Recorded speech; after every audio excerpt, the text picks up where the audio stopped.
Federation of Civil Society Focs na Sinduna Ngasi THOUBAL District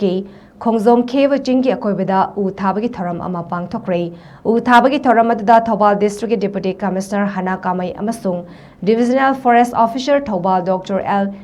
Zesili na luchingduna chara chahum lom thaki Thabagi Thouram aduda Focs ki President BM Yaiman Hai Hauzik Umang Wamang Kokthorak Padagi Thengnariba Khudong Chadaba Singasi Karada Oirabasu Koknaba Ngasigi Thabagi Thouram asi Pangthokpani Masidanatana Ipa Ipu Singi Ningsing Khubam Oiriba Khongjom War Memorial Complex asi Khara Hena Masak Thoknabagi Pandamda Thabagi Thouram asi Mafam asida Pangthokpani Lamda Masigi Miyamnasu Ningsing Khubam asibu Hena Masak Thoknaba Honabada amadi thariba singasi mapung fanaba honabada achoba thodang lominasi haina makna makhata na apel tauki Boy hariba madu kharada wasu saphanaba aduga lonana aduga ipai pugi kuba moriba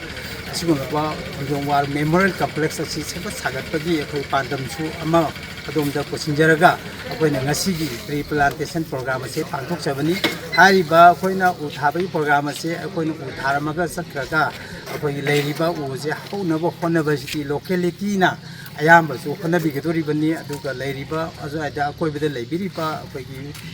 miyamna